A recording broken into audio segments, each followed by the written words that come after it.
Hi, this is David Mould from Laymen for Religious Liberty. The tape that you're about to listen to is an exceedingly graphic and gripping tape. It's a testimony of an ex-nun by the name of Sister Charlotte, who disappeared approximately 2 years after having given this testimony. If you have young children with you, you may wish to screen this tape and listen to it yourself before determining whether you want your child to hear the material that is on it. We're releasing this tape in Jamaica, not that we might engender any hatred toward the Roman Catholic Church or the Roman Catholic people, but rather that you might be educated as to the other side of Roman Catholicism. The Pope is coming sometime around October 12th, 1992. We'd like to flood Jamaica with copies of this tape that when he comes, some brave soul might be inspired to ask, "Well, John Paul, what can you tell us about Sister Charlotte?" To be forewarned is to be forearmed. You probably received this tape without paying anything for it. We wish to let you know that you have our permission to duplicate it as many times as you wish. But please do not charge. Give the tapes away. Spread them far and wide, that Jamaica might receive the education of a lifetime. Thank you.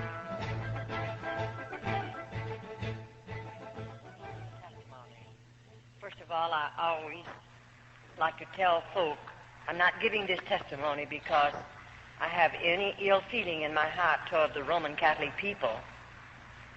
I couldn't be a Christian if I still had bitterness in my heart. God delivered me from all bitterness and strife and delivered me out of all of that one day and made himself real to me in the power of the Holy Spirit. And so when I give this testimony, I'm giving it because after God saved me, he delivered me out of the convent and out of bondage and darkness. The Lord laid the burden upon my heart to give this testimony that others might know what cloistered convents are. And so as you listen carefully this afternoon, I trust I'll not say one thing that will leave any feeling in your heart whatsoever that I don't carry a burden for the Roman Catholic people. I don't like the things they do. I don't agree with the things that they teach. But I covet their soul for Jesus. I'm interested in their souls. I believe Jesus went to Calvary. He died that you and I might know him. And their souls are just as precious as your soul and my soul. So I'm interested. First of all, as we slip into this testimony, having been born in Roman Catholicism, not knowing anything else, not knowing the Word of God because we didn't have a Bible in our home, we had never heard anything about this wonderful plan of salvation. And so naturally I grew up in that Roman Catholic home as a child, knowing only the catechism, knowing only the teaching of the Roman Catholic Church. And because I loved the Lord, and because I wanted to do something for him, I wanted to give him my life, I didn't know of any other way for a Roman Catholic girl to give her life to God other than entering a convent. And through going to the confessional box where naturally I'm under the influence of my father confessor, the Roman Catholic priest, his influence over my life, one day I made up my mind through his influence and one of my teachers in the parochial school that I wanted to be a little sister. At that time I thought of being a sister of the open order. But as I went on into this, up until the time I took my white veil, 16 and a half years of age, everything was beautiful. I really didn't have any fear in my heart whatsoever. Everything was taught to me was seemingly along the line that I had been taught in the church before I entered a convent. And so one day, after making up my mind to enter a convent, I remember that particular day, two of the sisters came home with me from school. They were my teachers. And when we arrived at my father's home that afternoon, our father confessor was in the home likewise. I often say when I was a little girl, children were seen and not heard. You didn't talk when you was a child, at least you didn't in my family, in my home, unless you were spoken to. And I remember I listened to them carry on a conversation, and then I moved over close enough to my father to ask him if I could say something. That was a bit out of the ordinary, and he permitted me to talk. And I said, "Dad, I want to go into a convent. And I'll tell you, that priest took it up quickly. It had already been influencing me. And my father broke down and began to cry, not because he's sad, but he's very happy. My mother came over and took me in her arms, and she too wept tears. She was very happy. Those were not tears of sadness, because I think her little girl was giving her life to the convent to pray for lost humanity. And naturally, my family were very thrilled about it, and I was too. But anyway, I didn't go for about a year after that, and then the time come when I got myself ready. My mother prepared things for me, and so I entered the convent. They took me, and we didn't have a place close enough to my father and mother's home, so I think they took me around 1,000 miles away from home, where I entered a convent boarding school. I liked about 3 months being 13 years of age, just a little girl. I look back on it now and think, my, homesick, I was so homesick. Why, my mother and daddy, they stayed 3 days with me, and when they left, I became so homesick naturally. Why shouldn't I? Just a baby away from home. And when I was a little girl, you know, I had never spent a night away from my mother, and I surely had never gone any place without my family. And naturally, there was a close tie in our family, and I was very lonely and very homesick.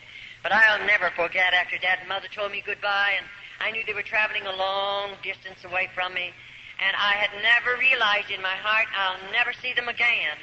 Naturally, I hadn't planned it like that because I planned to be a sister of the open order. But if you listen carefully to this portion of the testimony, then you'll understand just why I'm saying some of the things that I say. Now, oftentimes we say the priest selects his material through the confessional box, because at 7 years of age, I went to confessional. 7 years of age, I would always, when I come into the church, first I'd slip over at the feet of the crucifix, the Virgin Mary, and then over at the feet of the crucifix, and I'd ask the Virgin Mary to help me make a good confession, because I was a child and my heart was honest, and I knew the priest had taught us to always make a good confession, keep nothing back, tell everything if I expected absolution from any sin that I might have committed. And so I would ask the Virgin Mary to help me make a good confession. I would ask then Jesus to help me make a good confession. And you know, I'll assure you, after I lived in the convent for a short period of time, now I had to go on with my schooling. I just finished the 8th grade, and they promised me to give me a high school education, some college education. But I didn't get much college. I got mostly just high school training, and they gave that to me all right. I took it under some terrible difficulties and strains and all of that. It was rather difficult. But they gave it to me, for which I appreciate very, very much. But I'll assure you, after they put me through the crucial training that we must go through to become just a little novitiate entering a convent, the training is really, it's outstanding as far as a nun is concerned, and you know what it's all about after you've been in there for a little while. So now I've entered the convent, and for just a few minutes we want to tell you just a little bit how we live, what we eat, how we sleep. If I take you into the convent and tell you those things, you'll understand a little bit more about my testimony. First, as I entered the convent as this small child, I went on to school, but I was being trained. But the day came, possibly I was 14 and a half, when the Mother Superior began telling me about the white veil. And I didn't know too much about it, but taking the white veil, they told me that I would become the spouse or the bride of Jesus Christ. There would be a ceremony, and I would be dressed in a wedding garment. And on this particular morning, they told me at 9 o'clock, they would dress me up in a wedding garment. Now, you're wondering where that come from and how they get the wedding clothes for the little nuns? The Mother Superior sits down and writes a letter to my father and tells him how much money she wants. And then whatever she asks, my father sends it, and the little buying sister, goes out and buys the material, and the wedding gown is made by the nuns of the cloister. I'm still open order now. And, of course, whatever she asks, now you say, did they spend all the money for the wedding gown? Well, of course, we don't know these things in the very beginning of our testimony, but after we live in a convent for a little while, we learn to know they could ask my father for $100, and he'd send it. And not that they wouldn't use maybe a third of that for the wedding garment, but they would keep the rest of it. And my father would never know the difference, neither did I, until I lived in the convent for a period of time, and I had to make some of the wedding clothes, and then I knew the value of them and what they cost, and I knew of the money that came in because I was one of the older nuns. Well, all right, the time came, of course, when I walked down that aisle, and I was dressed in a wedding garment. Now, you know, in the convent, I used to walk the 14 stations of the cross, the 14 steps that Jesus carried across to Calvary. But after I had made up my mind to take the white veil, never again did I walk. I wanted to be worthy. I wanted to be holy enough to become the spouse or the bride of Jesus Christ. And so I would get out on my knees and crawl the 14 stations. It's quite a distance. But I crawled them every Friday morning. I felt it would make me holy. I felt it would draw me closer to God. It would make me worthy of the step that I was going to take, and that's what I wanted more than anything in the world. I would like to impress on your hearts, every little girl that enters the convent that I know anything about, that child has a desire to live for God. That child has a desire to give her heart, mind, and soul to God. Now, many people make this remark, and we hear it from various types of folk who say only bad women go into convents. That isn't true. There are movie stars who go into convents, and they've lived out in the world. No doubt they are sinners and all of that. But they go in when they're women. They know what they're doing. And they go in only because the Roman Catholic Church is going to receive not only thousands, but yea, it'll run up into the millions of dollars. And they don't mind who they take in if they can get a lot of money out of that individual. But the ordinary little girl that goes in as a child, she's just a child, and she goes in there with a heart and mind and soul just as clean as any child could be. I say that because sometimes we hear a lot of things that are really not true. Now, after we become the spouse of Jesus Christ, I want you to listen carefully to this, and then you can follow me into the rest of the testimony. We are now looked upon as married women. We are looked upon as married women. We are the spouse or the bride of Jesus Christ. Now, the priest teaches every little girl that will take the white veil, they'll become the bride of Christ. He teaches her to believe that her family will be saved. It doesn't make any difference how many banks they rob, how many stores they rob. It doesn't make any difference how they drink and smoke and carouse and live out in this sinful world and do all the things that sinners do. It doesn't make a bit of difference. Still, our family will be saved if we continue to live in the convent and give our lives to the convent or to the church. We can rest assured that every member of our immediate family will be saved. And you know, there are many of little children that are influenced and enticed to go into convents because we realize it is a salvation for our families. And sometimes, even Roman Catholic families, the children grow up and leave the Roman Catholic Church and go out into the deepest of sin. And so every little girl that enters a convent is hoping by her sacrificing so much, home and loved ones, mother and daddy, everything that a child loves, her family will be saved regardless of what sins they commit. And of course, we're children and our minds are immature and we don't know any better. And it's so easy to instill things like this into the hearts and minds of little children. And the priest is he's really good at it. And of course, we look upon our priest, our father confessor. I looked upon him as God. He's the only God I knew anything about. And to me, he was infallible. I didn't think he could sin. I didn't think that he would lie. I didn't think that he ever made a mistake. I looked upon him as the holiest of holy because I didn't know a God, but I did know the Roman Catholic priest. And to me, I looked to him for everything that I asked of God, so to speak. I believed the priest could give it to me. And so the day comes when all of us. Now, as we're going in, I want you to listen carefully. After taking the white veil, things are beautiful. I'm 16 and a half years of age. Everyone's good to me. And I'm living in the convent, and I haven't seen anything yet because no little girl, we're not subject to a Roman Catholic priest until we're 21 years of age.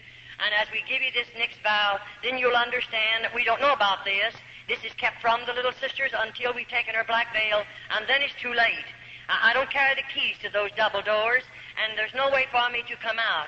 The priest will tell all over the whole United States and other countries that sisters, or nuns rather, can walk out of convents when they want to. I spent 22 years there. I did everything there was to do to get out. I've carried tablespoons with me into the dungeons and tried to dig down into that dirt because there's no floors in those places, but I never yet found myself digging far enough to get out of a convent with a tablespoon, and that's about the only instrument. Because when we're using the spade, and we do have to do hard, heavy work, when we use a spade, we're being guarded, we're being watched by two older nuns, and they're going to report on us. And I'll assure you, you're not going to try to dig out with a spade, and you wouldn't get very far anyway, because they made those convents or built those convents so little nuns cannot escape. That was their purpose in building them as they build them. And there's no way for us to get out unless God makes a way. But I believe God's making a way for numbers of little girls after they come out of the convents. All right, now when the time comes, I think I was 18 when the mother began talking to me. Now, I planned to come out, see, after my white veil. I wanted to be a little nursing sister in the Roman Church. But the Mother Superior, I suppose she was watching my life. I suppose she realized I had much endurance, I had a strong body, and I believe the woman was watching me because one day she asked me to come into her office and she began to tell me, Charlotte, you have a strong body. And she said, I believe you have the possibilities of making a good nun, a cloister nun. I believe you're the type that would be willing to give up home, give up mother and daddy, give up everything you love out in the world, so to speak, and hide yourself away behind convent doors, because I believe you're the kind who would hide back there and be willing to sacrifice and live in crucial poverty that you might pray for lost humanity. She said, I believe you're the kind to be willing to suffer, because we are taught to believe as nuns that as we suffer, our loved ones and your loved ones that are already in a priest purgatory will be delivered from purgatory sooner because of our suffering. She knew I was willing to suffer. I didn't murmur. I didn't complain. She knew all of that, and she's watching my life, and that's the reason she began to tell me about the black veil. And then, of course, I didn't know too much about a cloistered nun. I didn't know their life. I didn't know how they live. I didn't know what they'd done. But, this woman proceeded to tell me. Now, I hear a lot of people try to tell me in the various places that we travel and go. I hear a lot of Roman Catholics try to tell me I've been in so many cloisters. I know all about them. But, a Roman Catholic can lie to you, and they don't have to go to confession and tell the priest about the lie that they told, because they're lying to protect their faith. They can tell any lie they want to protect their faith and never go to the confessional box and tell the priest about it. They can do more than that. They can steal up to $40, and they don't have to tell the priest about it. They don't have to say one word about it in the confessional box. They are taught that. Every Roman Catholic knows it, and every Roman Catholic, you'd be horrified to know how many of them steal up to that amount. And many of them lie. We've dealt with them. I've dealt with hundreds and hundreds of them. I've seen a good many of them fall in at the altar and cry out to God to save them. And before they're saved, they look into my face and hold my hand and lie to me. But after God gets a hold of their heart, then they want to make right what they've told me, because they realize they've lied about it. But as long as they're Roman Catholic, they're permitted to lie, and it's the saddest thing. And you can't expect them to know God, because God does not condone sin. I don't care who you are, but I don't believe God condones sin. And I don't believe he's going to condone it in the Roman Catholic people, even though they're being misled and they're being blinded and led in the ways that's going to lead them into a devil's hell. I believe that with all of my heart, because I've lived in a convent and know something about how those people live and what they do. Now the day comes. She told me, Charlotte, you'll have to be willing to spill your blood as Jesus shed his upon Calvary. She said you'll have to be willing to do penance, heavy penance. She said you'll have to be willing to live in crucial poverty. Now already I'm living in a bit of poverty, but I thought that was going to make me holier and draw me closer to God, and it would make me a better nun, and so I'm willing to live in that poverty. And then on this particular morning, she told me what I would be wearing. She said you'll spend 9 hours in a casket, and she explained a number of things to me. That's the most I knew about it, and I didn't find that out until I'd taken my white veil. And so on this particular morning, I'm 21 years of age, but 60 days previous to my being 21 years of age, I'm going to sign some papers that they placed in front of me, and those papers are this. I'm going to sign away every bit of inheritance that I might have received from my family after their death. Of course, I signed that over to the Roman Catholic Church. And oftentimes, I say the Roman Catholic priests are enticing girls, not only their background, not only their strong bodies, their strong minds and strong wills, but he's enticing girls where mothers and fathers have much property, and they are comfortably fixed to the material things of this life. Why? Because when that child enters the convent, they're going to get a portion of her money, of her father's money. And I often say, even salvation in the Roman Catholic Church is going to cost you plenty of money, more than you know anything about. And so they don't mind commercializing off of that child and the inheritance that would have come to her. And so on this particular morning, I told the Mother Superior, give me a little while to think it over. She didn't make me do it. No one did. But I thought it over for a couple of years, and then one day I told her, I think I'm going to hide away behind the convent doors, because I believed I could give more time to God. I could pray more. I maybe would be in a position where I could inflict more pain upon my body, because we are taught to believe that God smiles down out of heaven as we do penance, whatever the suffering might be. And I didn't know any better, because I often say, if you could only look into the hearts of little nuns, if you are a Christian, you would immediately cry out before God in behalf of those little girls, because to me we are heathens. It doesn't make any difference the amount of education we may have. We are still heathens. We know nothing about this lovely Christ, nothing about the plan of salvation, and we're living as hermits in the convent. And so on this particular morning, I come walking down an aisle again, similar to that, and may I say, the morning before, I can't go into it too deep because I never would be able to cover enough of it so you could understand it. But this morning, I'm walking down that aisle, but I don't have a wedding garment on. I have a funeral shroud. It's made of dark red velvet, and it's way down to the floor. And I'm walking down that aisle. Now, I know what I'm going to do. The casket is all ready made by the nuns of the cloister, very rough boards, and it's sitting right out here. And I know when I come down there that I'll step in that casket and lay my body down, and I'm going to spend 9 hours in there. And 2 little nuns will come and cover me up with a heavy black cloth we call a heavy drape mortelle. And you know, it's so heavily incensed that I feel like I'll smother to death, and I have to stay there. Now I know when I come out of that casket, I'll never leave the convent again. I know I'll never see my mother and father again. I'll never go home again. I'll always live behind convent doors, and when I die, my body will be buried there. They told me that, so I knew it even before I done it. It's a great price to pay, and then to find out that convents are not religious orders as we were taught and as we were trained. It's quite a disappointment to a young girl that's given her life to God and willing to give up so much and sacrifice so much. I'll assure you it was a disappointment. And so after I spent those nights, you say, what'd you do while you lay in that casket? What do you think I did? I spilled every tear in my body.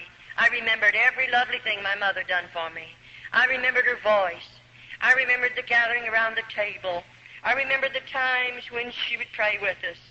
I remember the things that she said to me. I remembered what a marvelous cook she was. Everything as a little girl growing up in that home, I remembered it, laying in that casket, knowing I'll never hear her voice again. I'll never see her face again. I'll never put my feet under her table again, enjoy her good cooking. I knew all that. And so maybe for 4 hours I spilled all the tears in my body because it was so hard. And I knew I'd get homesick. I knew I'd want to see her someday, but I gave it all up. What for? For the love of God. I thought I didn't know any better. And I'll assure you those were 9 long hours.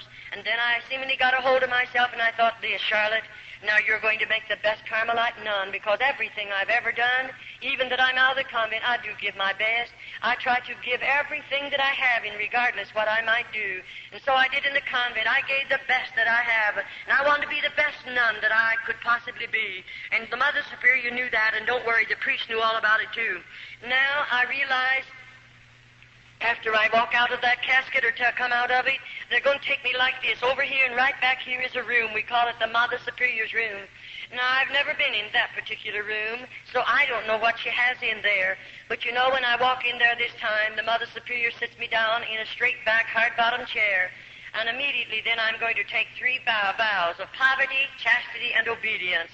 And you know, as I take those vows, she opens a little place in the lobe of my ear and takes out a portion of blood, because I must sign every vow in my own blood. And after that happens, then I'm going to take the vow of poverty. Now, when I sign that vow, I sign it thus, that I'm willing to live in crucial poverty the balance of my life as long as I live. And what that poverty is like, of course, we don't know. And then my next vow, I'm going to vow of chastity. And you know, this vow, of course, you know what it means. I'm taught to believe that I'm married to Jesus Christ. I'm his bride. I'll always remain a virgin. I'll never legally marry again in this world, because I have become the spouse of the bride of Jesus Christ. After the bishop married me to Christ, he placed the ring on my finger, and that meant I'm sealed to Christ. I'm married to him, and I accepted it because I didn't know any better. And now here I am, taking a vow that I would always remain a virgin because I'm the bride of Christ. And I want you to listen carefully. And then, of course, my last vow of obedience. Now, when we sign that vow, I'll assure you already, I know what obedience means. I'm living in a convent, and there they demand absolute obedience. You don't get by with anything, not even for 2 minutes. I mean, you don't get by with it. You have to realize what obedience means, and they demand it, and you learn to know it, and you're much wiser the more quickly you learn it and you obey it, and you give them absolute obedience. All right, now, what does it mean to sign vows like this? Let me tell you this. It means more than you folk will ever know, because most people that I know anything about, they know very little about obedience. Oh, in a sense, yes, but you'll never know what a little nun knows about obedience. I'll assure you that one thing, unless you live in the convent. All right, that particular vow, when I signed it into my own blood, it done something to me, because after I've signed those vows, do you realize that I've signed away everything I have, my human rights? I have become a mechanical human being now. I can't sit down until they tell me to. I don't dare to get up until they tell me to. I can't lie down until they tell me to, and neither do I dare to get up. I cannot eat until they tell me to. And what I see, I don't see. What I hear, I don't hear. What I feel, I don't feel. I've become a mechanical human being, but you're not aware of that until you have signed all these vows. Then you realize, here I am, a mechanical human being, and of course I belong to Rome now. I'll assure you that right now.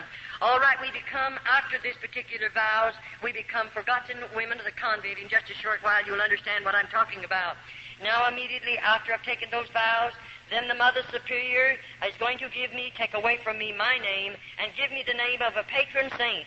And she teaches me to believe that whatever happens to me in the convent, I can pray to that patron saint and she will intercede and get my prayers through to God, because I'm not holy enough to stand in the presence of God. It isn't wonder the dear little nuns can never get close enough to God. We have always been taught that we'll never be holy enough to stand in His presence, and we always have to go through somebody else in order to get a prayer through to God. And we believe it because we don't know any better. And so now all identification of who Charlotte was is going to be put away. It'll be taken away from me. And if you knew me and would come to the convent and call for my family name, they'd tell you there isn't such a person as that. I don't exist, even though I'm right there, because I'm writing under another name. Now the Mother Superior is going to cut every bit of hair off of my head, and when she cuts it with a scissors, she puts the clippers on it. And I mean, there's nothing left. I just don't have one speck of hair left on my head. And of course, if you could be a nun, you would understand the heavy headgear that we have to wear. It would be so cumbersome to have hair and so cumbersome to take care of it. We don't have any ways of taking care of it in the convent. There are no combs in the convent, and so you can imagine how hard it would be for us to take care of a head of hair. It's not necessary that we have a comb after they finish with us. All right, now, this is my black veil. These are my perpetual vows, we'll call them. I'm there, and I'm going to stay there. Now, you know, up until this time, I received a letter once a month from my family, and I wrote a letter out of the convent once a month to my family, even though when I'd write that letter, I'd no doubt they marked out a lot of it, because when I would receive a letter from my family, there was so much of it blacked out until there was no sense to the letter, and oh, I'd weep over those black marks. I was wondering what my mother was trying to say to me. Don't worry, you'll never get to know what she wanted to say to you, because they have blacked it out. And so it'll break your hearts many, many times, and you're lonely anyway, because you have no friends in the convent. I'll assure you, even though there was 180 on my particular wing, not one of those nuns were my friend, and neither was I a friend to them, because we are not allowed to be friends in the convent. We are all policemen or detectives watching each other. That's so we'll tell. And the little nun that finds something to tell on the other nuns, she stands in good favor with the Mother Superior. And then the mother teaches that nun to believe. When she stands in good favor with the Mother Superior, she's standing in good favor with God. And so that little nun, of course, will want that, and she'll tell a lot of things maybe that are not even true on the other little nuns. All right, now after all of this has transpired and all of this has happened, everything I have is gone. I've sold my soul for a mess of theological pottage, because not only are we destroyed in our bodies, many of us in our minds, and many of us, if we die in the convent, we've lost our soul. And so it's a serious thing. And I surely covet your prayers for little nuns behind cloistered convent doors. They'll never hear this gospel. They'll never know the Christ that you folk know today. They'll never pray to Him as you people pray to Him. They'll never feel His blessings as you people feel them. And so put them on your heart and pray for them. They surely need much prayer. All right, now, as I walk into that room and all of this is transpiring, now bless your hearts, I don't know what's going to be in the next room. After this is transpired and I've taken the vows that I will always remain a virgin, I'll never legally marry in this world because I'm the spouse of Christ. And then after this, the Mother Superior leads me out into another room, or rather she opens the door, and I'm to be sent into that room. And when I walk out in that room, I see something I have never seen before. I see a Roman Catholic priest dressed in a holy habit, and he walks over to me and locks his arm in my arm, which he had never done in the first part of my convent life. I never had a priest to insult me in any way. I never had one of them to be even unkind to me in the first part of my convent experience. But here he is now, and of course I didn't understand what it was all about. And I didn't know what in the world the man really expected of me. And you know, I pulled from him because I felt highly insulted. And I pulled from him, and I said, "Shame on you." And it made him very angry for a minute, and he said, immediately, the Mother Superior must have heard my voice because she came out immediately. And she said, "Oh," and they called me by my church name. She said, "After you've been in the convent a little while, you won't feel this way. The rest of us felt the same way you do. And you know, the priest's body is sanctified, and therefore it is not a sin for us to give the priest our bodies." In other words, they teach every little nun this. As the Holy Ghost placed the germ in Mary's womb, and Jesus Christ was born, so the priest is the Holy Ghost, and therefore it isn't a sin for us to bear his children. And let me tell you, that's what they come to the convent for. No other purpose in all of this world do priests come into the convent but to rob those precious little girls of their virtue. And I'll assure you, we'll be telling you a little later in the testimony just what they really do after they come in under those particular deals. But may I say, now every bridge has been burned out from under me. There's no way back. I can't get out of the convent even though I pled. Oh, how I pled with that priest. Send for my father. I want to go home. I don't want to go any farther. And let me tell you, that's when you stand alone and you don't know who to turn to, and you're a victim of circumstances, and you'll live in the convent because there is no other way to get out of the convent. And I'll assure you, I stayed in the convent until God made a way for me to come out. And so after all of this, now my mail will stop. I'll never receive another bit of mail from my family. Never another letter. I belong to the Pope. I belong to Rome. And then after all of this, the Mother Superior, after taking these particular vows, and the priestess invited me to go to the bridal chamber. You say, "Did you go?" "No, definitely not. I didn't enter the convent to be a bad woman. It would have been much easier to have stayed out of the convent to be a bad woman. You wouldn't go into the convent and live in the poverty we live in and to suffer as we suffer to be a bad woman. No girl would do that. And it would have been much easier to have stayed out of the convent if I wanted to be a bad woman. But I went there to give my life and heart to God, and that was the only purpose I had in going there. And here this priest is, and of course I didn't go to the bridal chamber with him. I had a strong body then. One of us would have been wounded because I would have fought until the last drop of blood. And you know, it made them very, very angry, I'll assure you. But I didn't go to the bridal chamber with him. But now I'm going to have to go to penance the next morning. And of course this will be a heavier penance because of what I've done already. And when the Mother Superior says we're going to do penance the next morning, I'm going to be initiated as a Carmelite nun. And I remember when she walked me down into that particular place, it was a dark room. I remember I lived above on the first floor until my black veil. After the black veil, they take me one story under the ground. And I lived from there on until God delivered me under the ground. I didn't live in the top part of this buildings at all. But you know, as we walked into this room, it's dark and it's very cold. And when we walked in, we came from back there somewhere. We'd come walking toward the front, and I walked along beside the Mother Superior. And when I got near the front, I saw those little candles burning. Anywhere in the convent, you'll find the 7 candles burning. And when I came a little closer, I saw the candles, but I couldn't see anything else. And I wondered, what's she going to do to me? That's the thing in our hearts, and we can't get away from it because we have fear. And when I come a little closer, I saw something lying on a board there. And you know, when I came real close, then I realized, here's a little nun lying on that board. I'll call it a cooling board because it was that. And just as long as her body, and there she was, and when I could see where the candles flickered down on her face, I realized that child is dead. And oh, I wanted so much to say, how did she die? Why is she here? How long do you keep her here? But you remember, I signed away every human right. And so I can't say one word, but I stood looking. Then the Mother Superior said, you stand vigil over this dead body for 1 hour. And at the end of the hour, a little bell is tapped, and another nun will come to relieve me. And may I say, I was advised every so many minutes, I have to walk out in the front of that little body and sprinkle holy water and ashes over the body and say, peace be unto you. And I did exactly what they told me to do. Oh, it was a terrible feeling. I'm not afraid of the dead. It's the live people we have to be very cautious about. And I wasn't afraid of that little dead nun, but oh, my heart ached for her. And, you know, after the bell tapped and I realized my hour's gone, the nun who comes to relieve us comes back here somewhere. And she, of course, we walk on our tiptoes. No noise is made in the convent. And when they don't speak, they just touch you. And, of course, my being down there with that little dead nun, and I was full of fear, when that girl laid a hand on my shoulder, I let out a scream, a horrible scream, from fear, just fear. And, you know, I didn't mean to do it. I didn't break that rule on purpose, but I was scared. And immediately, of course, I had to come before the Mother Superior. And that's when I first learned to know, one of the first times, about a dungeon. They didn't tell me there were dungeons in the convent. And she put me in such a dirty, dark place with no floor in it for 3 days and nights, and I didn't get any food and any water. And I'll assure you I didn't scream anymore. I tried so hard not to break the rules of screaming, because there is a dungeon, and I know they'll put you in it. And let me tell you right now, it's not a nice place to be. After you've been in one of those places, you'll know what it feels like. All right now, I say this before I go any farther, that popery is a masterpiece of Satan. I said it's a masterpiece of Satan, with its lying wonders and its traditions and its deception. It's a terrible thing when you know about it. And so as I come down into this room, and she took me, let me look at this little girl, and that particular, if we call it a penance, is over.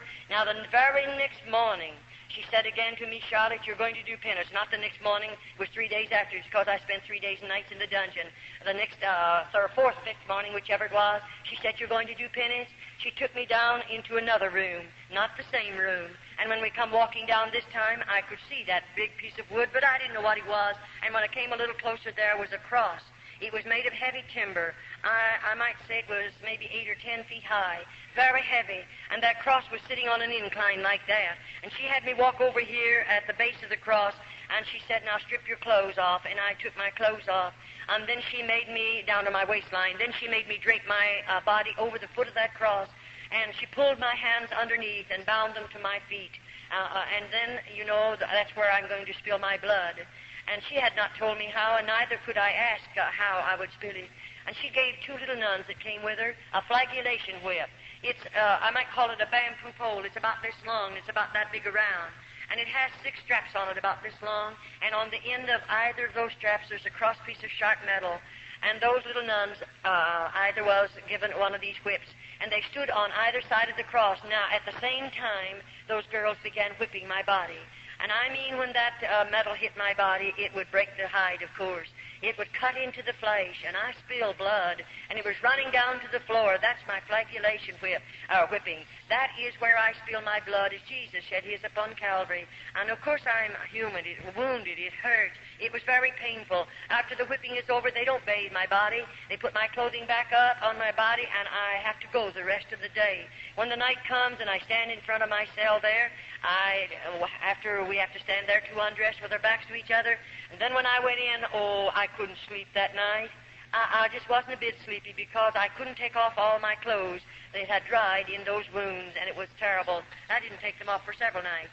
And I'll assure you, when I came before my food, I didn't want my cup of black coffee. In the morning, we get a cup of black coffee. They serve it to 10 cup, and we can have no milk or no sugar of any type in it. And we have 1 slice of bread. That's made by the nuns of the cloister. They weigh it. It weighs 4 ounces. That's all I get for breakfast. And then, of course, in the evening, I get a bowl of soup, and that's fresh vegetables cooked together. There's no seasoning in the soup whatsoever, and a half a slice of bread, and 3 times a week they give me a half a glass of skim milk. That consists of my food 365 days in the year. And I began losing weight very rapidly, I'll assure you, because I didn't have enough food to eat. I don't know the day that I went to bed without a hungry stomach. Sometimes it would be so hungry I couldn't sleep. The pain was gnawing. You can't hardly stand it. And you know, you're only going to get that 1 slice of bread the next morning. That doesn't fill you up. And of course, we have to work hard all day long. And I'll assure you, those little nuns, as I covet your prayers for them, they need your prayers in more ways than one, because you'll go to bed with a full stomach tonight. And you're very comfortable right now, but I'll assure you there's not one of them that's comfortable. They're hungry, and they're sick, and they're wounded, and they're hurt, and they're heartsick and homesick, and discouraged, and worst of all, seemingly they have no hope. No hope. You and I are looking forward to the day when we're going to see Jesus. They have no hope whatsoever, and I surely hope you don't forget to pray for them. All right, that was terrible, I'll assure you.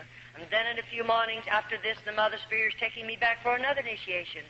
And when I go into the penance chamber this morning, we come from a place up here, and we're going to walk back along like that, clear to the back.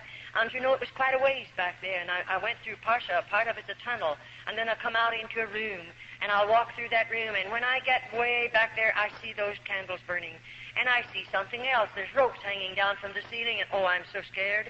I wonder what the ropes are for, and what's she going to do? After these 2 penances, you began to have a lot of fear in your heart. And so I can't say anything, and I walk back there, and you know, I saw the ropes then real plain, what they're doing hanging down from that ceiling.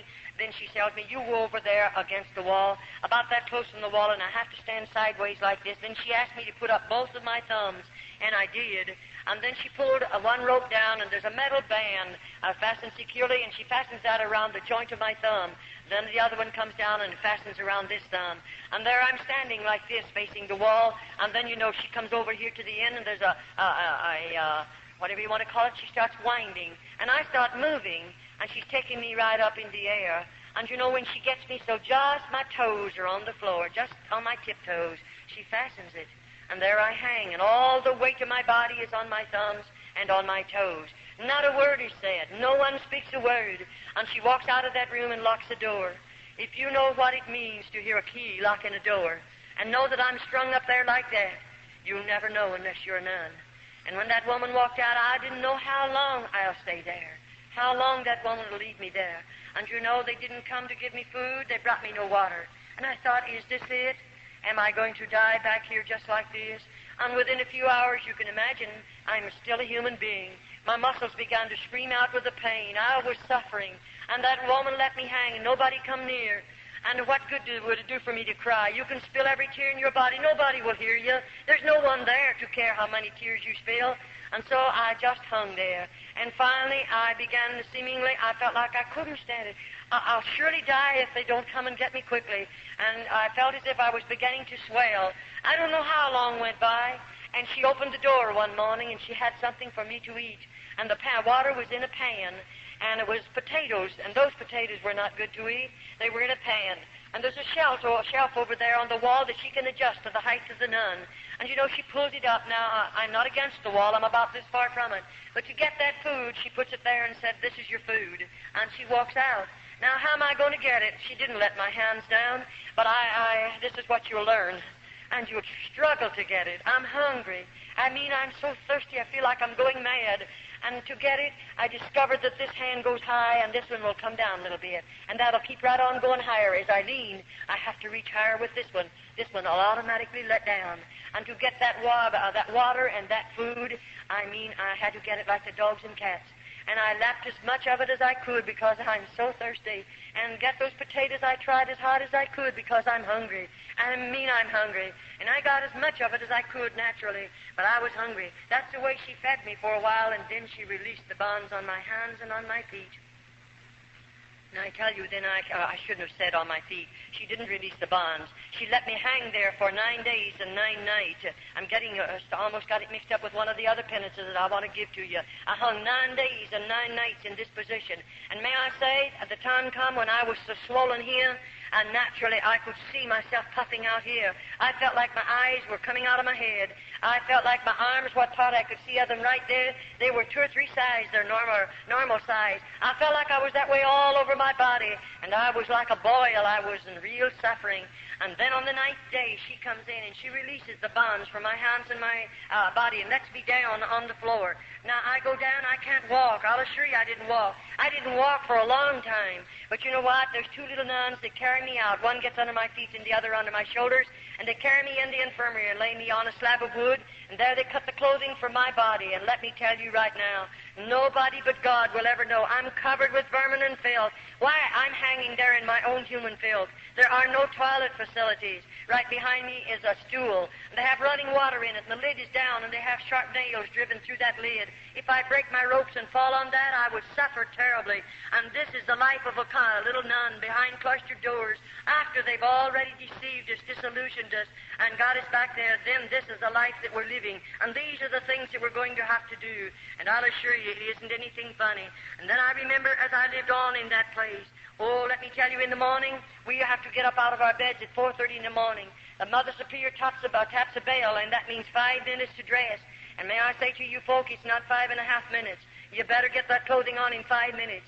And I failed one time, and I had to be punished severely, but I never failed again in all the years in the convent. And when we are finished dressing, then we're going to start marching, and we march by the Mother Superior. And that Mother Superior is going to appoint us to an office duty every morning. It might be scrubbing, it might be ironing, it might be washing, it might be doing some hard work. But I have to work 1 hour. Then we'll go in and gather around the table, and we'll find sitting in front of us our tin cup full of coffee, and our slice of bread. And then, of course, we have hard work to do. We have, I think there was 12 tubs in the convent that I lived in, and we wash on the old-fashioned washboard. We have the old sad iron that you heat on the stove. And you know, it wouldn't be so bad if we just had our own clothing in the convent, but the priests bring great bundles of clothing and put them in there because they can get them done for nothing, and we have to do that clothing on top of it. We work very, very hard, and they're not able to work because they don't have enough food to keep body, mind, and soul together. And those little girls are living under these particular circumstances. Well, I say we're women without a country, and I mean just exactly what I say, women without a country. Now we belong to the Pope. Anything they want to inflict upon my body, they can do it. And all the howling I do, if I should howl, it wouldn't make any difference because nobody's going to hear me. And they have no idea that I'll ever leave the convent. The plan is I'll die there and be buried there. Now you say, Charlotte, can you go into the convents? Any one of you folk can go into an open order convent, or I mean a closed convent, into the speak room. And there is an outside chapel that you can walk into, of any that I know anything about. But you know, you just go in there and wander around to have some place to go, because you might meet something you're not expecting. If you go in there, you go prepared to take food to some little girl that's in there, and be sure that you know who you're taking it to. And when you go, as you walk up toward the front of the building like this, you'll see a bell, and you'll know what to do because it'll tell you. And you press a button there, and there'll be a gate swing out. It has about 3 shelves on it. And, of course, you've brought something for someone that you know in the convent. It might be the mother coming to visit her daughter. And you know, when that bell is tapped, the Mother Superior is back here behind a big black rail. Now, that's a big iron gate there, and there's heavy folds of black material clear across there. And you can't go back there. You'll never see the Mother Superior, but she'll answer you through the black rail. And you might say, I brought some homemade candy from my daughter, and you might ask the Mother Superior to let you speak to her. You can't see her, but you could speak to her. You know, the mother will call that lovely little girl and call her out on the other side of the grail. Of course, you can't see her. And you know what? The mother will speak to her and say, honey, are you happy here? And that little nun will say, Mother, I'm very happy. You say, why did she say that? Well, bless your heart, don't you know the Mother Superior is standing there? And if we didn't say that after our mother is gone, then only God knows what the Mother Superior will do to the little nun. And so we must lie to our mother. And then the mother will say, do you have plenty to eat? And that little nun will answer and say, we have plenty to eat. But I'll tell you, that mother will go home. She'll prepare a lovely meal for the rest of the family. But if she could look in and see our table and see what her little girl is eating, if she could look into her little girl's eyes after she's been there 3 or 4 years, maybe Jesus, and there's the crucifix, and then we have a prayer board. And by the way, I'll assure you folk that you'll never want to kneel on our prayer board. We kneel on it every day if we are able to walk under our own power. It is a board about this height from the ground, and there are 2 leading up like this one, and this one is about that wide. I'm going to drop my knees down on it, and there's sharp wires coming up through that board, and then this one up here I prostrate my arms on, there's going to be sharp wires. After all, I told you we were going to suffer. We were going to do penance, and this is a part of my suffering. And as I kneel on that prayer board, I'm praying for lost humanity, and I'm believing as I suffer that my grandmother will be released from a priest's purgatory sooner because of my suffering. And I'll kneel there longer sometimes. Oh, it's terrible, but we don't know any better, so we do that because that's all that little nun does know, and we believe it. And there we are, and we are locked in our cells. Every night the key is turned in those doors. We can't get up and come out of there. And then more than that, 7 minutes of 12. We go to bed at 9:30, the lights are out. 7 minutes of 12, there's 2 little nuns appointed to unlock every door. Every little nun again gets on her feet, dresses in full dress, goes into the inner chapel, and there we again pray 1 hour for lost humanity. We don't get very much sleep, that's why, and we don't have enough food, and we work hard, and we suffer much. That's why our bodies are so broken. That's why we seemingly don't have enough strength to carry on after we live there. But I'd like to say this to you as I go, before I go any farther. Now, I did those various things we are taught to believe, that as we spill our own blood, now we must do this. As I whip my body, if I torment it or torture it in any way that I spill blood, I'm taught to believe that I'll have 100 less days to spend in purgatory. Now, you know, we have no hope. Those little nuns don't look forward to anything. You may think they do, but we don't. Why? After you live in a convent 10 years, I began to realize the Virgin Mary is just a piece of metal. She's a statue. I began to realize St. Peter's just a statue. I began to realize that the statue of Jesus is just a piece of metal. In other words, we come to the place to believe that our God is a dead God. And I'll assure you, after you live in a convent long enough, not at first, oh no, but after we've suffered enough, after we've seemingly fallen down at the feet of those statues and spilled our tears on them and have begged them to intercede and get a prayer through to God, and years go by of whatsoever, a parent won't even know when they're dead. So who's going to pray us out of purgatory, or rather buy us out of purgatory? No, we realize after we're in there for a period of time that there is no purgatory. And of course, you know there isn't, and I know there isn't. And there is no purgatory. The only purgatory the Roman Catholic people have is a priest's pocket, and they're filling his pockets with coins in order to pray for the dead. And may I say, there are thousands and thousands of Roman Catholics. In the month of November, may I say to you, in United States, 2 years ago in the month of November, the Roman Catholic priests praying masses for the dead of the Roman Catholic people in this country in 1 month collected $22 million for masses said for dead Roman Catholics. That's just a little idea, or sample of what's going on in this country. And still there are thousands of mothers that will work their fingers to the bone to go over there and give the priest another $5 to say a mass for a loved one that's in a purgatory, because that mother believes there is a purgatory. In the convent they have a painting of purgatory, and there's nothing in the room but just that painting. And you know, every Friday we have to walk around that painting. And when we walk around it, I wish you could look at the little nuns' faces. What do I see? The painting, as you would walk around it, looks like it's a big, deep hole out there, and there are people down in there, and the flames of fire is lapping around the bodies of those people, and their hands are outstretched like this. And the mother will say to the little nuns, you better go and put another penance on your body.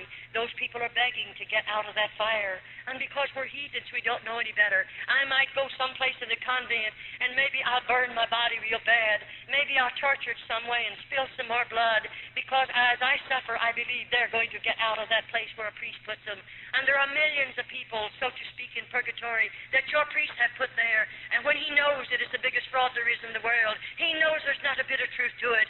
And bless your heart, I often say, you take purgatory and mass away from the Roman Catholic Church, you'll rob her of 9/10 of her living. She'll starve to death if you would take it away from her. She commercializes not only off of the living, but off of the dead, and on it goes.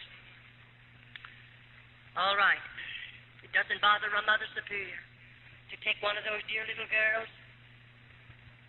And may I say, you know, when the priests come into the convent, they come as our Father Confessors. Once a month we go to confession. And we don't want to go, don't you worry. I many the time have got in the very back row. I didn't want to go in there. I know who's out there. One of them, I may not know the particular man, but I know he's a priest, and I know those priests. I certainly have seen them enough. I've lived there long enough. I certainly have had contact with every one of them, and I'll assure you this one thing. I don't trust one single one of those in the convent. Now, we're not telling you about every priest. I don't know all the priests. I'm just talking about the convent in my personal testimony of convent life. And you know, we know something about what's out in that room, and here we are. We know we're going to confession today. It may take all day long, and here he comes. And I have never seen a Roman Catholic priest come into the convent that I was in without intoxicating liquor under his belt. And I say, a man or a woman, regardless of who you may be, when you get liquor under your belt, you're not a man, neither are you a woman. You become an animal and a beast. And so we have a beast sitting out there. There's a straight back hard-bottom chair, no other furniture but the crucifix and the Virgin Mary. But here he is sitting on that chair right out there in the middle of that room. Now here a little girl has to walk out there alone, and she has to kneel down. Think of it. Why, bless your heart, I really sometimes, I'm saved now, I'm out of the convent, and I now look back at that Roman Catholic priest, and I often say, I'm sure he was a twin brother to the devil, because he's full of sin, he's full of vice, he's full of corruption. And we go out there and kneel down at his knees. Now, you're a lucky girl if you get away from that man without being destroyed. Why, he's drunk. He's a beast. He's not a man. Oh, he has a holy habit on. He's an ordained Roman Catholic priest. And so I'll assure you, we don't like to go to confession, but we must go once a month. Those little girls can't help themselves, and nobody comes out into that room but the priest and I until it's all over, and then we can come back. and the next one will have to come. And I'll assure you, we don't appreciate that day. And those little girls don't know any better. They don't know anything about the plan of salvation. They don't know that Jesus went to Calvary and died for them. They don't know that he shed his blood for them.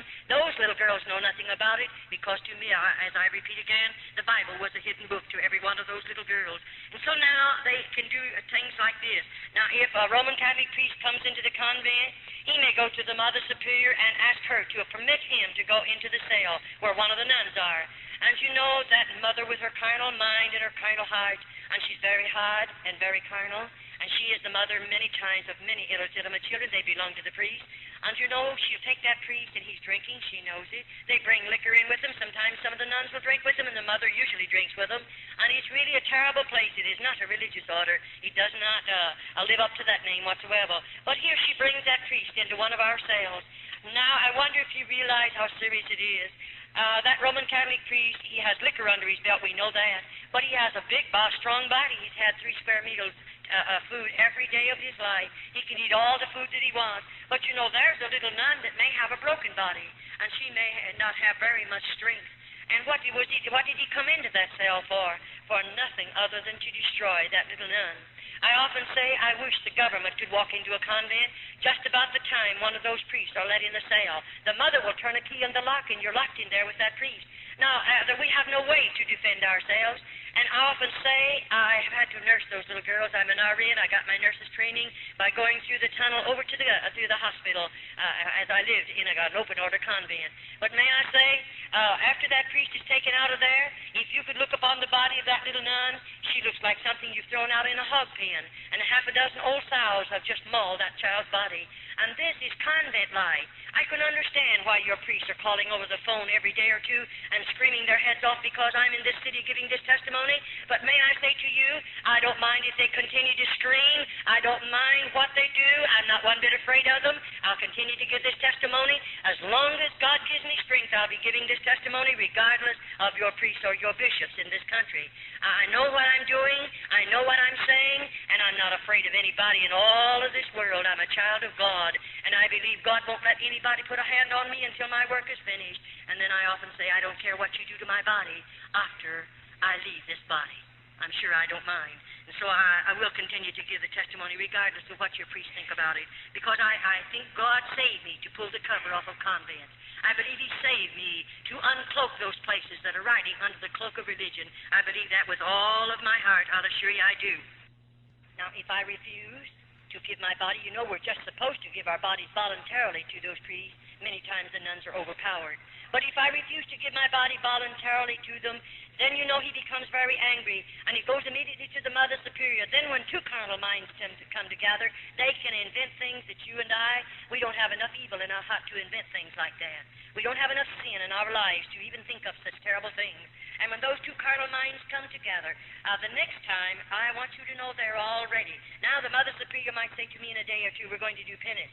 Now, the penance that they'll inflict on me is something that the Mother Superior and the priest has invented, and it can be very, very cruel. They might take me down into one of the dirty dungeons, and there's no floors in those places. And you know, they have a place down there. There are rods about 3 feet long. They have a burrow down into cement, and at the top of it, there's a ring about this big, sticking out of the ground. They have some leather straps fastened there. And when they take me down there, they put my foot, either foot through those rings, and then they strap my ankle securely. Now, I'm standing with my feet in those rings. All right, they're going out of there. They're going to leave me locked up in that place by myself, and it's a dirty place. Well, I might stand there for 2 or 3 hours if I have strength enough in my body. But what do you think's going to happen to me then? I can't stand any longer. Sometimes we faint. Sometimes we just become exhausted and we go down. But when I go down, he flips my ankles over like that, and I can't do anything about it. I don't have what it takes for me to get up. I may have to lie in that position for 2 or 3 days, and no one will come near. They won't give me a bite of food. They won't bring me 1 drop of water. But I must stay there. And the next thing you feel is the bugs crawling over my body and the mice running over me, and I still have to stay there. I can understand why they don't want me to uncover. They don't want the world to know these things are going on. No priest in this country wants it. And if he doesn't want the world to know it, then they better be pretty careful that nobody ever gets out of a convent after they spent a few years back right there. But may I say again to you, my God, He is greater than all the outside forces. My God can reach His hand over into those convents, this country, any other country, and make a way for a girl to come out, and He won't have to ask the bishop to help him. He won't have to ask the priest to help him. But God can make a way for us to come out. I'll assure you that. Well, on it goes. Then sometimes the priests come and they get angry at us because we refuse to sin with them voluntarily. And you know, after all, the nuns' bodies are broken after we're there a while. And many the time, to have him strike you in the mouth is a terrible thing. I've had my front teeth knocked out. I know what it's all about. And then we'll get you down on the floor and then kick you in the stomach. Many of those precious little girls have babies under their heart. And it doesn't bother a priest to kick you in the stomach with a baby under your heart. He doesn't mind. The baby's going to be killed anyway because those babies are born in the convent. Why wouldn't babies be born when you run places like this under the cloak of religion? The world thinks it's religious orders. And there are babies born in there. And most of the babies are premature. Many of them are abnormal. Very seldom do we ever see a normal baby. You say, Sister Charlotte, do you dare to say that? I most definitely do dare to say that. And I intend to keep on saying it. Why? I've delivered those babies with these hands. And what I've seen with my eyes and I've done with my hands, I just challenge the whole world to say it isn't true. And the only way they can ever prove it isn't true, they'll have to open, if they ever serve a summons on me and call me into court, I'll assure you this one thing. Convents are coming open. And then the world is going to know what convents really are. And they'll have to open them to vindicate my testimony, because I know what I'll do if they ever serve a summons on me. I've been before the highest laws we have in the United States. I know what I'm doing. I know what I can say, and I'm not one bit afraid to say it, because I've been a part of this. I've been connected with this system 22 years behind convent doors, and it is a terrible thing. After when that dear little nun, looking forward to that day when her precious baby will be born. Most of you, dear mothers, oh, you have everything ready. The beautiful nursery, all the baby's beautiful clothes are made. Everything is lovely. You're looking forward to that precious little immortal soul that's going to be born into your home. And everything is ready. And oh, I wish you could see that little nun. She's not looking forward to that. There won't ever be a blanket around his body. They'll never bathe that baby's body. But he can only live 4 or 5 hours. And then the Mother Superior will take that baby, put her fingers in its nostril and cover its mouth and snuff its little life out. And why did they build the lime pits in the convent? What is the reason for building them if it isn't to kill the babies? And that baby will be taken into the lime pit and chemical and lime is put over its body, and that's the end of babies. Oh, when I think about it. That's why I try to challenge people, pray. If you know how to pray, you know how to contact God, pray and ask God to deliver the girls from behind convent doors. In other words, pray that God will make a way for every convent in the United States to be opened and let the government go in. And when the government goes in, you won't have to worry. The convents will be open, the nuns will be taken out, and they'll be closed up, just as they opened the convents in Old Mexico in 1934. There are no convents in Old Mexico. Every cluster, it is open. And they found all of the corruption back there, the lime pits. If any of you are taking a vacation, go over into Old Mexico. The government owns them. They're public museums. And go through the convent. Look with your own eyes. Touch with your own hands. And then come home and see if you believe my testimony. It'll stir every bit of red blood in your veins. I mean, it'll do something to you that nothing else has ever been able to do. Go through them and look at them. Go into the dungeons. Go into the tunnels. Go through the lime pit. Look at the stalls, rooms of stalls over there. And then ask the guides of where they come from. And go and see all of the devices of torture they placed upon the bodies of the little nuns. Go into their cells and look at their beds and see for yourself. Oh, yes, you can go. It'll cost you 25 cents to go through each one of them.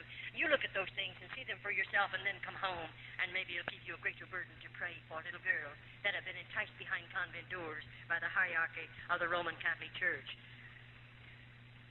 I wonder how you would feel if this was your child.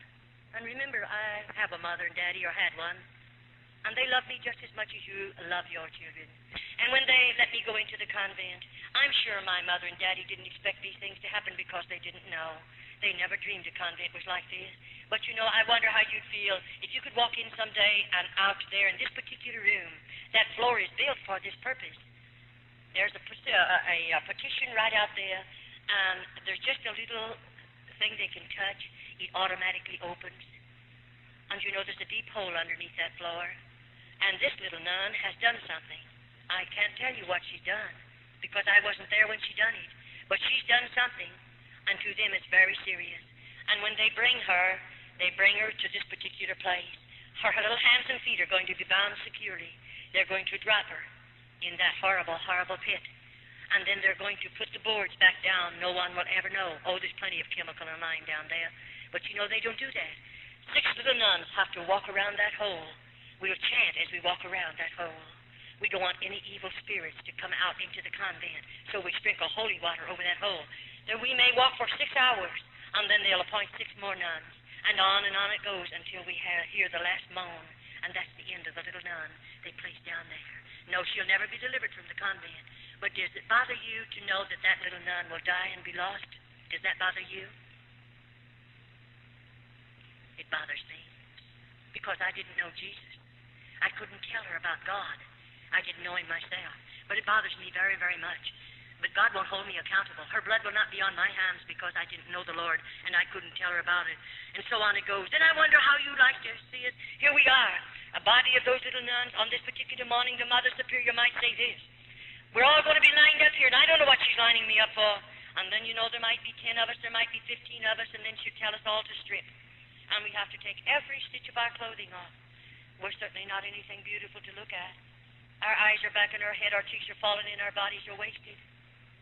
God only knows what we look like because I never saw myself in 22 years. I didn't know I had gray hair. I didn't know I had lines in my face. I didn't know how old I was. I only found that out about 6 years ago. You know nothing about what you look like. And here we are lined up. And here comes 2 or 3 Roman Catholic priests with liquor under their belt. And there they're going to march in front of those nude girls and choose the girl they want to take to the cell with them. These are convents, cloistered convents, not open orders. The priest can do anything he wants to and hide behind the cloak of religion. Then that same Roman Catholic priest will go back into the Roman Catholic churches, and there he'll say Mass. And there he'll go into the confessional box and make those poor people believe he can give them absolution from their sins. When he's full of sin, when he's full of corruption and vice, still he acts as their God. What a terrible thing it is. And on it goes, well, I lived there. Now, all the time these things are going on, what do you think's happening inside of Charlotte? God love your hearts. I didn't know people could hold so much hatred and bitterness. And it went on and on and on. I was filled with bitterness and hatred. And I mean, it continued to build. I began in my heart to think, when I can get the Mother Superior in a certain place, I'll kill her. Isn't it awful to get murder in our hearts? I didn't go in the convent with a heart like that, nor a mind like that. But I began to plan murder in the convent. How I could kill her, how I could kill a Roman Catholic priest, and on it goes. And oh, I tell you, every time she did fix something awful on my body that I'd have to suffer so terribly, when I could think sensibly again, then I would begin to plan, how could I kill that woman? And on it goes. Well, after all, you can't help it. For instance, I wonder how you would feel. The Mother Superior, here she is, and she's going to sit me down in a chair. And you know, that chair is straight back, hard bottom, and I don't have any hair. She's going to take everything off my head. And you know, she's going to put my hands like this. They'll be out here in stalks. And I'm going to have to bend my head over like that in order to put the stalks across my neck. And I'm fastened securely. And over my head there is a faucet of water. And you know, there is a faucet of water just above my head, and my head's over. Now that mother's going to turn that water on, just a drop, and the drop will just come about this fast. It'll hit me right there on the back of my head. And you know, I can't move either way. I sat there 1 hour, 2 hours, 3 hours, 4 hours. What do you think's going on?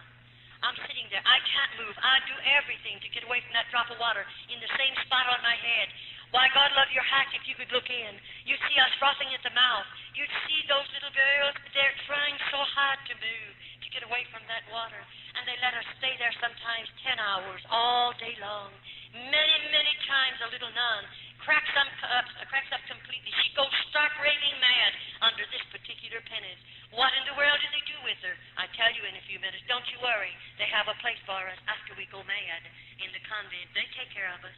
They have places for the little nuns. There's places built down there for us. Well, on it goes. Well, you know, these things went on and went on and went on.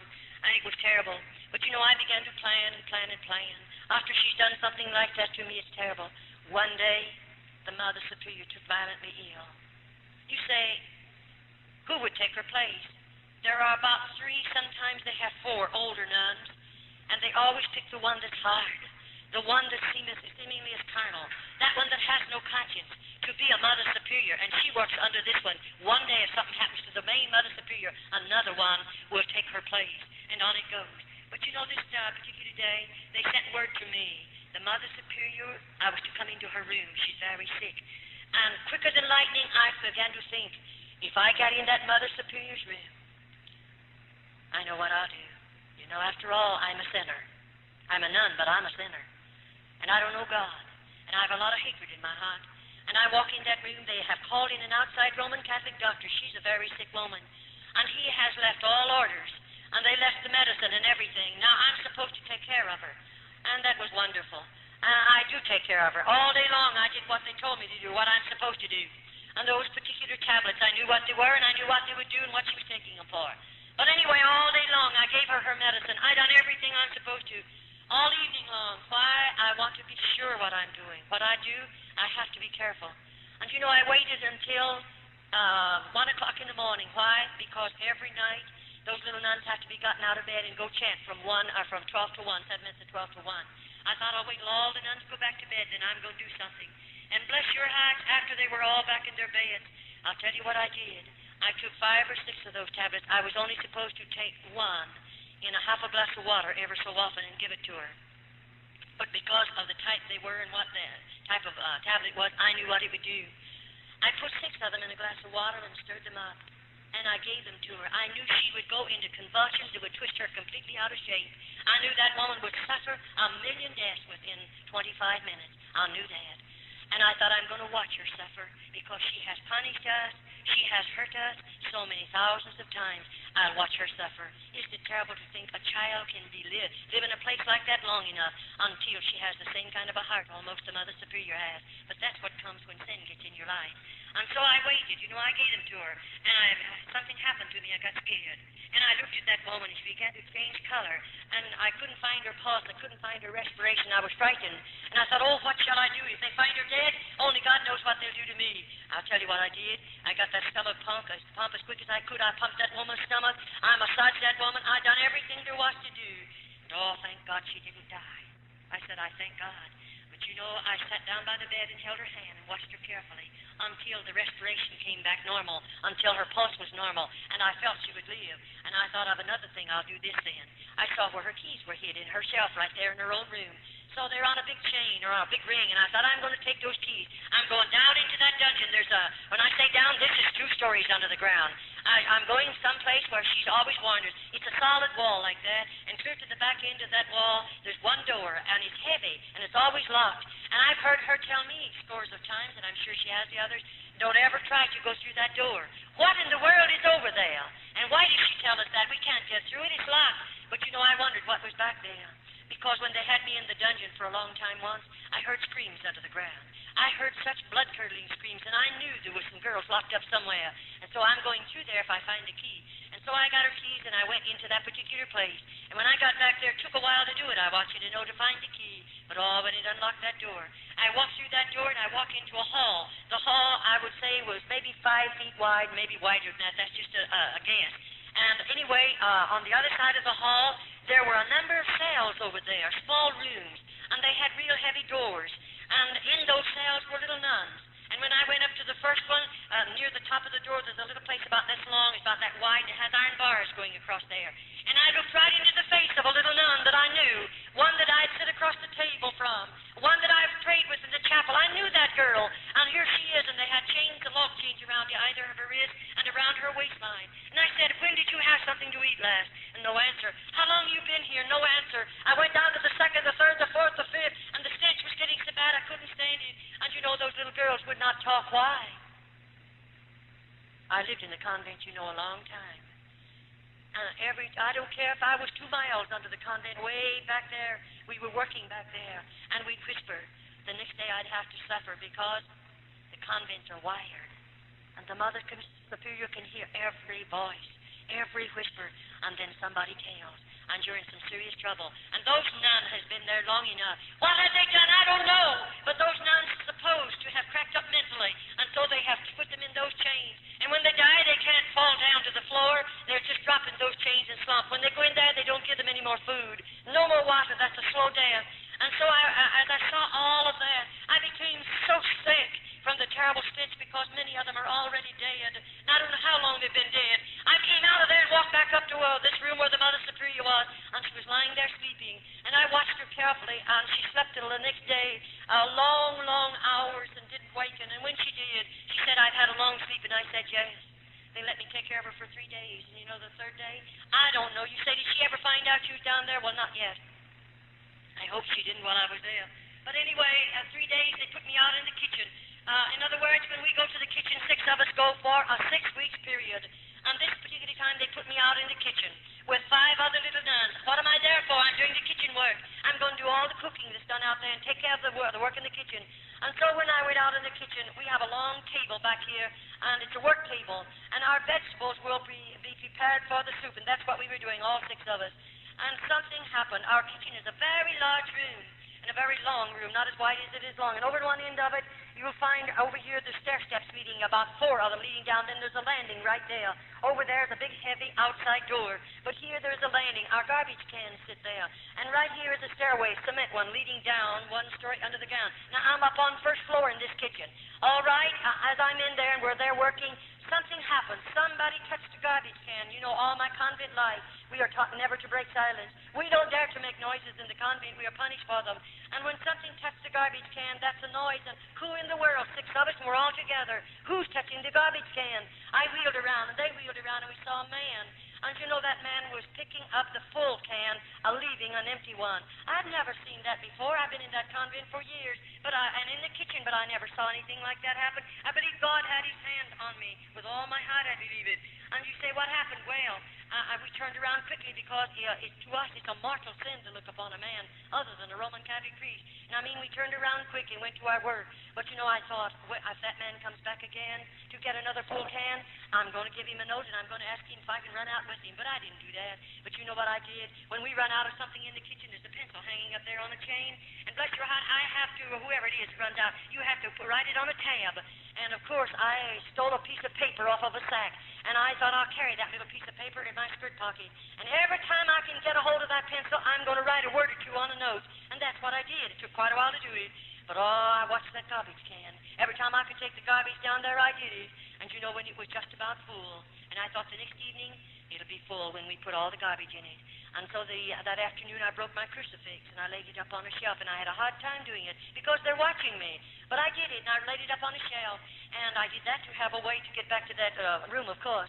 And so when our dinner work is over, our supper dishes, everybody has to go out at the same time, and we march by the Mother Superior. And you know, when I marched by, I stopped and said, please, may I speak to you? And I did. And I said, Mother Superior, I broke my crucifix, and I left it in the kitchen. May I go for it? And of course, no nun goes without her crucifix. And she said, how did you break it? I lied to her. Everything she asked me, I lied to her. You say, why did you lie? She lies to us. And we're all sinners, so we all lie. And it doesn't make any difference in there. And so we lied. And I lied to her. And then finally she said, you go get the crucifix and come right back. And that's all I wanted anyway. I have to have a reason. You can't go back to the kitchen after you've left it. And so I didn't go for the crucifix, but she thought I did, and I run for this tin can. Why? That night when I put my garbage in there, I put a note right on top of that garbage and left the lid off, which I was not supposed to do. And you know, I said on the note to the garbage man, if you get this, won't you please help me out? Won't you do something to help the little nun down? I told him about those 19 cells down there and those 19 nuns in him. I told him about some of the babies that have been killed. I told him some other little nuns that are locked up in the dungeons and they're bound with chains. I told him a plenty. And I said, won't you help us? And if you will, please leave a note under the empty can. That's what I went back for. And when I lifted up the can and found a note, you don't know how I felt. I froze to the floor. I was so scared I didn't know what to do. I picked that piece of paper up and I read, and this is what that man said. I'm leaving that door unlocked. And I'll leave the big iron gate unlocked. You come out. Oh, let me tell you, that's almost more than you'd ever. Why, I never dreamed I'd get out of a convent. I never thought of ever getting out. I wanted out, but you say, oh yes, when I could collect myself. I reached over and turned the knob, and you know it was put unopened. I walked out of that convent, and I slammed it to. I was sure the lock was on it. And I got out to the big iron gate, but oh, he had me trapped. That iron gate was just as locked as it was ever locked.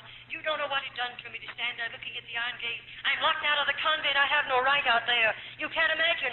I don't know if I grew old right there. I don't know. I know I suffered enough because I'm scared half to death. And what will I do if I go back and pound on that door? What will they do with me? And oh, the fear that grips your heart. And you say, what'd you do? I didn't have any shoes and stockings on. I wore those out years ago. When I think of the Roman Catholic Church being the richest church in the world, and they let those little nuns go winter and summer without any shoes and without any hose, living in crucial poverty, I wonder how they can do it. Hungry as we are. Your priests are all nice and fat. The little nuns are so hungry. I wonder how they do it sometimes.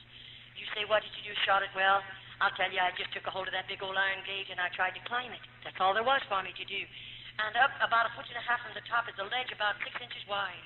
I thought if I could get high enough to get my knee on the ledge, I'm safe.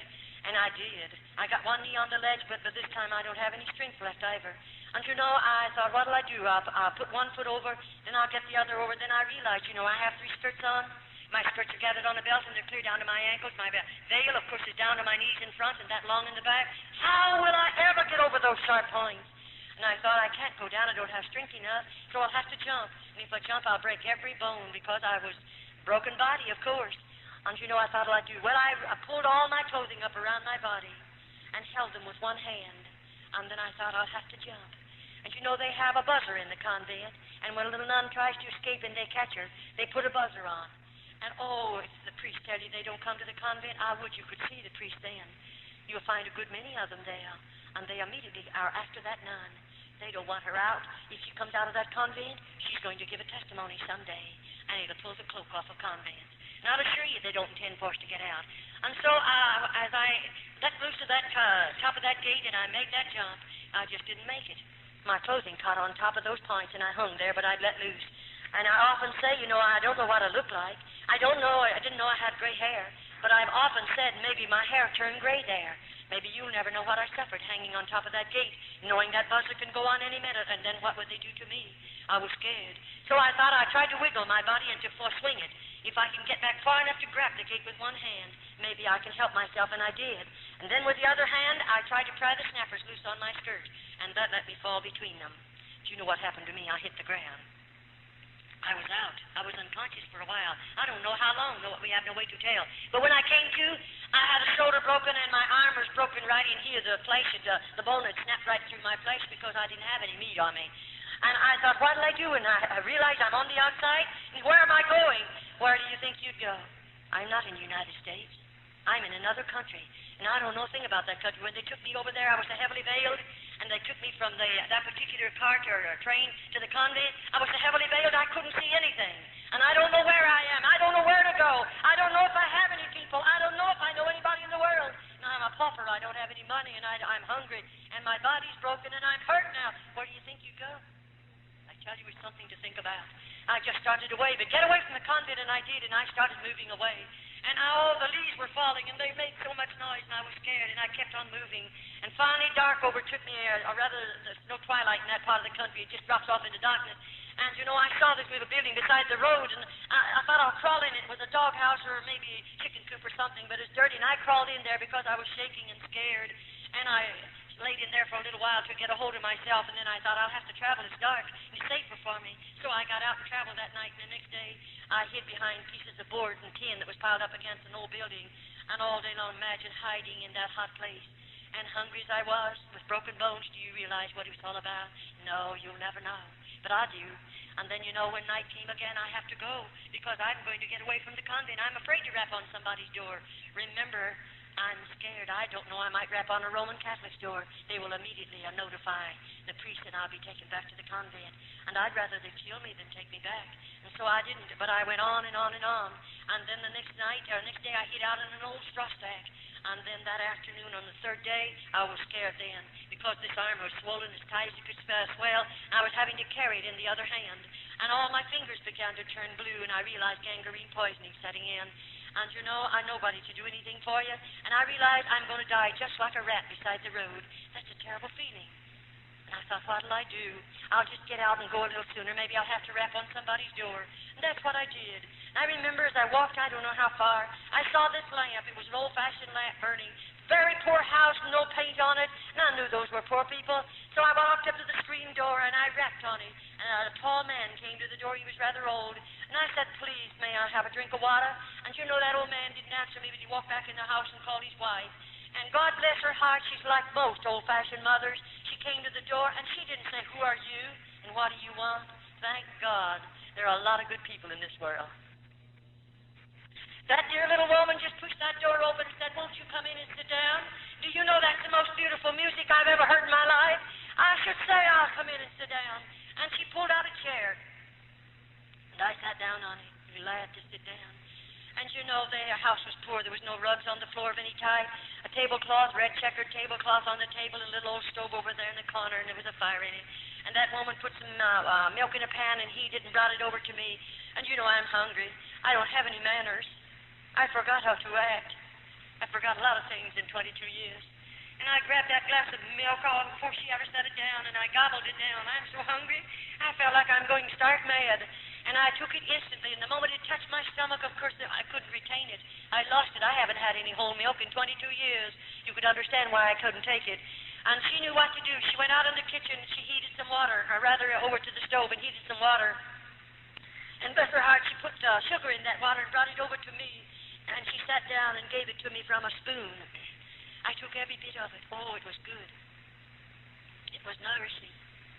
And then the daddy walked over by me and he said, now tell us who you are and where'd you come from. I began to cry. I was scared then. I said, I run away from the convent and I'm not going back. And he said, what happened to you? And my hand was laying upon the table. And I said, well, I tried to get over the gate and I fell and I'm hurt. And you know, he said, we'll have to call a doctor. And bless your sweet life, then I really became hysterical. I got up from the table. I was going to run back outside and they wouldn't let me. He said, wait a minute, we're not going to hurt you. You're hurt, you have to have help. I said, I don't have any money and I don't have any people. And I can't pay a doctor bill. Of course, I was just in a terrible mess, if you want to know it. And that man said to me, I'm going after a doctor. He said, and he's not a Roman Catholic. Neither am I. That dear man didn't have a car, but he took a horse and buggy, and he drove 9 miles to get a doctor. The doctor came out in his car. And when he got out to the place, he got there ahead of the man. And when the doctor walked in and walked around me, he just kept walking around me, and he was swearing. Maybe he didn't realize it was a terrible effect on me. When he stopped and looked at me, of course, he was mad. He was mad. Why was he mad? He was mad because he was looking at something that was supposed to be a human being. And I didn't even look like a human being. I was in such a horrible condition. But finally he calmed down. He came over to me and he said, I'll have to take you to the hospital tonight. Oh, I became hysterical. I said, I don't want to go. Please don't make me go. And then he sat down carefully and took my hands. And he began to say, I'm not going to hurt you. You have to have help. And I want to help you. That doctor took me into the hospital that night, and that's where I learned how much I weighed. He weighed me, and I weighed exactly 89 pounds. I weigh 178 right now. And then, you know, they took me into surgery, and of course they tried to get the swelling and the inflammation out of my hand and arm, that they might do something for me. It took about 12, 13 days. And then, of course, they had it, but this time it started to knit, and they had all to break over it again and put it in a cast. I did a lot of suffering. Well, you know, one day a way was made for me to be released from the hospital. Who did they release me to? I begged to go out to those old people to stay with them, and they let me go because they'd been good to me, and I trusted them. And the doctor wanted to take me out to his home. I was in that hospital 3.5 months. And they took me out there, and I stayed for a period of time. And then one day, this same doctor, he wrote a letter, and you know what he sent in that letter? He sent a check. He told the people to go and buy me a suitcase and get me some clothing. He was coming for me on a certain day. He had told me, I'm going to find your people for me. You know, that doctor's a stranger to me. But oh, I thank God that he has men and women across this world, and those men and women are not so selfish that they won't use some of the money that God has allowed them to have to help that one that's less fortunate than they. He spent a lot of money on me. I was in that hospital 3.5 months, and I mean there was a lot of money spent on me, but he paid the bill. How I appreciate it. And you know that dear doctor, they took me, bought my clothing for me, got my suitcase, and everything was ready, and the day came when he came, and you know that doctor took me to the train. And he put me on a train in care of somebody, of course. He had found my people for me. I was on buses and trains and boats for a long time, and one day, after that, he had gotten my visa to get back into the United States, and I was always in charge of somebody because they wouldn't trust me to travel alone because of having lived under the ground so long. And one day, they called the name of a town where I was, or where my mother and daddy lived. And you know, I knew where mother and daddy lived, and I got off of that train and run down to their home, 5 blocks from that depot, just a very small town. And when I rang the bell, my daddy come to the door, and you know, I looked at his face. I didn't know him. And because I didn't know him, I said, do you know where my father lives? And he said, who are you, and what's your name? And I said, my name, and I didn't give him my church name. I gave him my family name. And that man looked at me, and of course it was his name, and he said, Hooky, is this you? My father didn't know me, of course. It was my dad. That dear old man opened the door then and invited me in, and I said, Dad, is Mother alive? Because I didn't know about her. And he took me back in to see her, and there she was. 7.5 years she'd laid there an invalid, a horrible, horrible invalid. And, of course, she didn't know me, and I didn't know her. Well, you know, that very night I took violently sick, and they put me back in another hospital for another 3 months. But my father paid all of those bills. He reimbursed the doctor and paid the doctor in another country and paid the old people. He reimbursed them all. All of that was wonderful. Then, you know, one day, after my body was strong enough, since I'm here in the United States, oh, it took a long time, several years. I'm a nurse, and I took the examination to nurse. And you know what God did? He let a woman come into that particular hospital. It was a Roman Catholic hospital. This woman was a Church of God minister. She came in, and I thought, how strange. Just across the Mississippi River is 2 magnificent Protestant hospitals, and she lives in one of those cities. Right there, 3 cities joined together. And why in the world did she come over here to this Roman Catholic hospital? Why, I believe God had his hand on it all the time. You know, that woman who came in and the doctor said, I want you to dispatch her case, and I went into that room to prepare that woman for the operating table. And I heard her praying. And I want you to know I became that woman's private nurse, her special nurse. After she left the hospital, she went home, and I became her special nurse in the home. And that woman asked me if I wouldn't go to church with her. And you know, I lived in her home long enough to hear her pray. I lived in that home long enough to read the Bible to her because I am her nurse and I did what she told me to. I'd never read a Bible before in all of my life, and she'd have to find the scriptures, and then I'd read them to her. And you know, as I read the Word of God, God began to get a hold of me. And finally she said, won't you go to church with me? And you know, I went to church with that woman. And I sat back there and heard a gospel for the first time in my life. And you know, I'll tell you, I went through 4 nights. And it was really beautiful. I've never heard anything like this. And all the time she was telling me about the plan of salvation, telling me about God, and that I needed God, and I needed to be saved. And, of course, I was believing her. Do you know what I'd do every night? I'd go home from church with that woman. I'd say, you go to bed, but let me go to the basement. I'd lay my Bible down on a chair, and there I'd challenge God, and I'd say, God, did you hear what the preacher said? Did you hear it, God? And then I would tell God everything that I could remember the preacher said. And I said, God, you heard every word, didn't you? Now, if you're God, and the Bible is the Word of God, and God, you're real, I want what those people have. But if you're not God and the Word of God is not your word, then God, please don't give to me what those people have. Let me tell you, I challenge God. I put him to a test. God's not going to give you anything that's not of God. Don't you worry.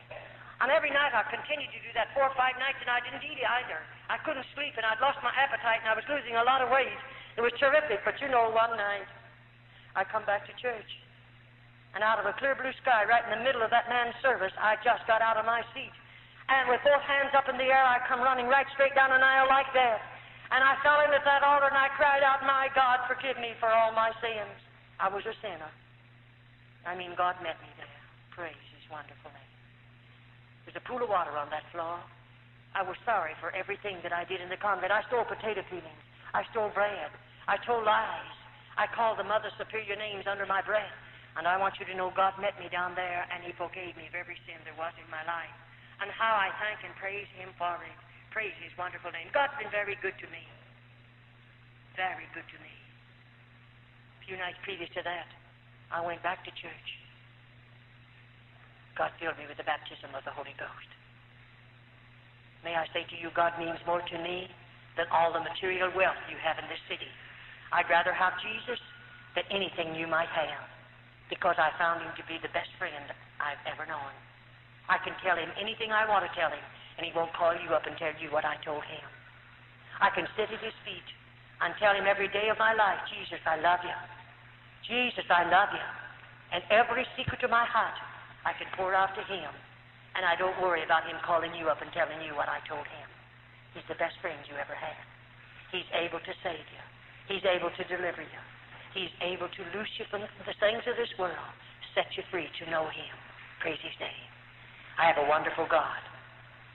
I love him supremely. I'd rather have Jesus than anything that you might have. God is real in my life. It's really wonderful how God delivered me out of the convent. Pray for me. I need much prayer. I'll be going places where it's predominantly Roman Catholic. I'll have to suffer much. But I'm willing to suffer for Jesus, that I might tell someone about him and give my testimonies that other dear little girls might be spared from convent. So pray for me, won't you? God bless you. Well, what do you think? I told you at the beginning it would be a very, very gripping tape. You'll recall that we introduced in Jamaica the book Maria Monk, which was once banned there. We feel this tape is a perfect complement to the book. We've also introduced another volume, the New Illustrated Great Controversy, which is being sold right now in many, many bookstores across the island, including Sansta's. We'd urge you to get a copy as quickly as you can. You probably received this tape without paying anything for it. We'd like to let you know that you have our permission to duplicate this tape and to distribute it as far and as wide as you choose. Freely we have received, freely we give it to you. May God bless you.